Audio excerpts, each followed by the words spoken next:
Well, I didn't plan on being advocate. It happened just over the course. I was a mother and had faced difficulty in raising up my children in Malaysia. And I thought, this is the place. I came in with expectations and I made the choice to be happy here. And so I thought nobody should go through this difficulty. And from there, I actually started talking about the situation of foreign spouses, trying to make it easier for women.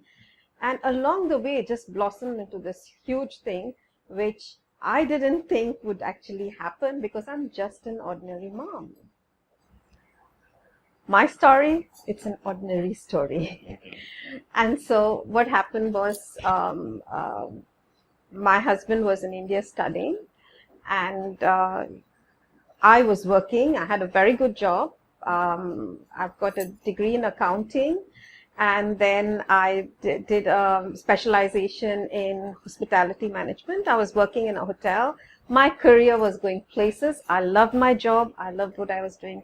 And then came in my husband. He wasn't my husband at that time, and then he proposed. And I said, but you know, moving to Malaysia is going to be tough. I've got a good career here, going here. And he said, oh, but you can work over there. Yeah. I said, can you find out how soon I'll get PR? And so he finds out and he tells me in 5 years you'll get PR. There was no internet for me to actually see about Malaysia. I knew one thing. I only heard about Tun Mahathir at that time, and he was the Prime Minister. All I heard about Malaysia, I just knew it was near Singapore, and it is, and the Prime Minister's name. So come here, we got married, came here and got married, and it started. Wow, I thought I'm going to be having a good time. First of all, you're adjusting to a partner. Second, you're adjusting to marriage. Third, you're adjusting to your new family, away from your support systems. Fourth, it's a new country, and there were blocks along the way.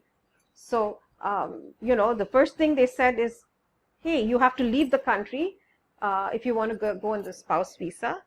I don't know for what reason, but I had to live for 1 month with total strangers in Singapore, with people I didn't know, but fortunately they were so good, just so that I get the approval for my visa.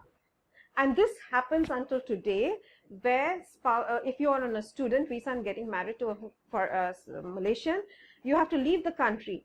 And often to even just renew your visa for 1 month, you're leaving the country to go to another country. So it's kind of funny that they're giving business to neighboring countries. I'm sure they're quite happy about that, but I think that should change. So so there were a lot of obstacles along the way. It wasn't making the process of acquiring a visa, a spouse visa, it was not making the life of foreign spouses easy, because always in their mind, I think, is sham marriages. Yes, and every country will have sham marriages. Most of us are in genuine marriages. We come into Malaysia to contribute to the development of the country. We want to contribute because this is the country our children and grandchildren and the next future generations are going to grow. So definitely we want to see Malaysia prosperous. And the money that we earn here is going to be spent in this country for our expenses to buy homes. But then we can't buy a home.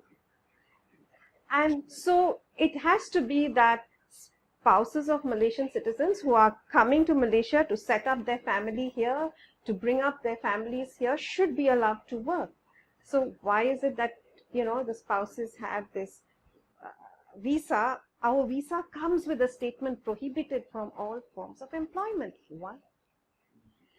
When did you first realize that there is some sort of discrimination towards foreign spouses, and was it more harder because you're women foreign spouses? Actually, it was the other way around. Okay. So it was easier for women, more difficult for men. But actually, who's facing the difficulty?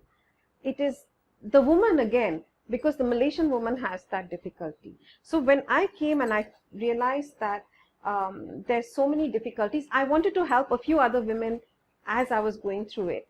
And so I called for other spouses and friends whom I knew come in and meet, let's discuss. They were scared. So what I did then is wrote my story, and I started circulating it with everybody, because I said I should at least know I tried, and let me try, and then if it doesn't work, that's fine, I know I tried.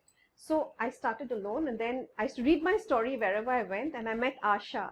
So together with Asha, who took me to WAO and NWG, we started a group called Foreign Spouse Support Group. From there, we started advocacy in CEDAW. As you know, we got a concluding observation in CEDAW into UPR, and where we started campaigning, because Malaysian women had difficulties in transferring citizenship to their children. And Malaysian women also cannot transfer citizenship to their spouses. We are here for the long run. We need to work, we want to contribute, and therefore I would like to think that I'm like a little pressure cooker. And what is a pressure cooker? We're not adding pressure, but actually a pressure cooker steams the food, keeps the nutrition, and in a faster time gives you a quick, delicious meal. So this is my endeavor, and for my group, that we would be able to engage with government and be able to do something to fasten the process, so that we can contribute to Malaysia. We can bring up our happy families. We would be able to buy houses so that our families have a roof above their head. In the end of the day, it's the family and the happiness of the family that matters. And I love Malaysia because it's such a beautiful country. This is a country where my future generations are going to be. And therefore, I think I would advise every young person, never underestimate your own power, because you are a person who's been through it, the lived reality, and you can be a spokesperson as well for the group. Today, Foreign Spouses Support Group has a platform on Facebook which it gets 200 to 300 inquiries in a week sometimes. And it's also a platform where spouses discuss their difficulties and how they can overcome it. It's helped spouses, and I would like to think that each of us have a part to play in raising the standards of Malaysia, in the growth of Malaysia, and in my own way, I'd like to think that this was my little contribution, apart from the thousands of graduates who graduated when I was the program manager of a program, and I saw through many Malaysian students in the thousands who got their degrees, their master degrees, their diplomas. So I'd like to think that we spouses can contribute. We shouldn't be sitting at home. Doctors, lawyers, engineers should be able to practice and enable our families to live their best lives.